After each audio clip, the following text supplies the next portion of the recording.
Olá pessoal, muito bom ter você com a gente aqui no nosso canal. Vamos começar mais uma aula de História, isso mesmo. Hoje para falar sobre a independência do Brasil. É isso aí, como eu tinha prometido na aula passada.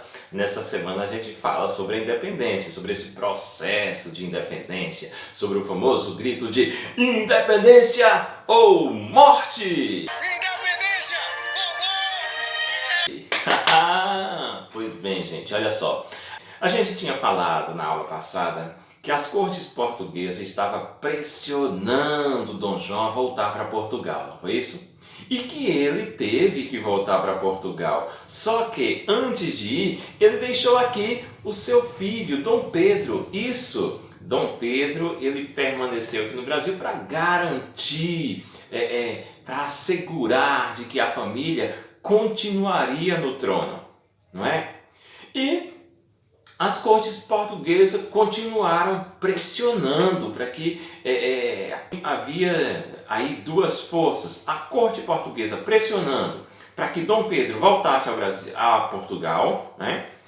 E a elite brasileira meio que bajulando Dom Pedro para que ele governasse o Brasil e evitasse assim a pressão popular, uma revolução escravista em prol da independência. Gente, a elite brasileira estava com medo de que houvesse aqui uma revolução semelhante ao que aconteceu no Haiti, que levou o Haiti à independência. E vocês lembram que o Haiti, a independência haitiana se deu pela pressão dos escravos, né?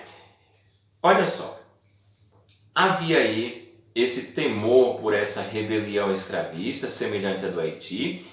As cortes portuguesas pressionavam ainda para que Dom Pedro voltasse a Portugal, exigiam que Dom Pedro voltasse, mas em 9 de janeiro de 1822, Dom Pedro disse: "Se é para o bem de todos e felicidade geral da nação, diga ao povo que eu fico." E ficou no Brasil. Essa é a versão romântica da história. Claro que isso não se deu com essa pompa toda essa pose de herói, não é? Mas em viagem a São Paulo, né? E aí diz alguns historiadores que Dom Pedro estava lá porque estava indo na casa de uma tal amante e tal, e quando estava voltando do seu burrico, já meio bêbado, o burrico cansado, ele encontra um mensageiro que lhe entrega uma carta, ele lê a carta, fica envergonhado, e aí é que se dá o grito da independência, que, né, Pedro Américo, no seu quadro,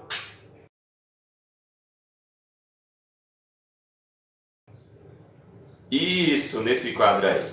Esse quadro de Pedro Américo, Dom Pedro é retratado como um herói, cercado de cavalos, de pessoas, e ele ao centro grita: independência ou morte!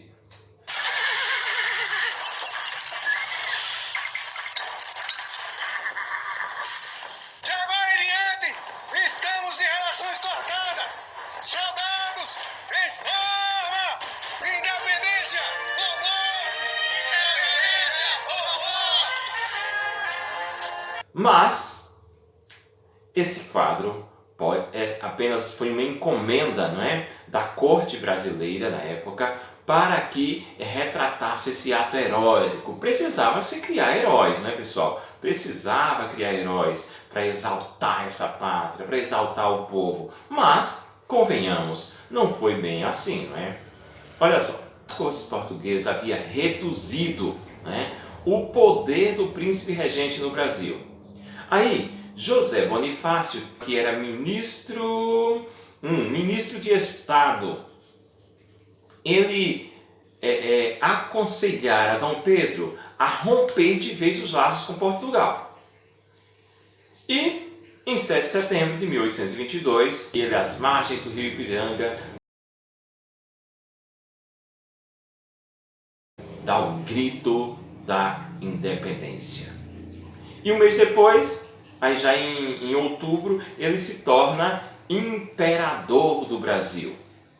Gente, quando isso acontece, há um movimento das elites brasileiras de bajulação para com o imperador, para evitar a participação popular na independência.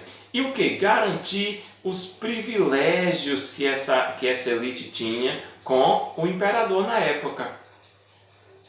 Nasce assim o Brasil independente, monárquico e escravista.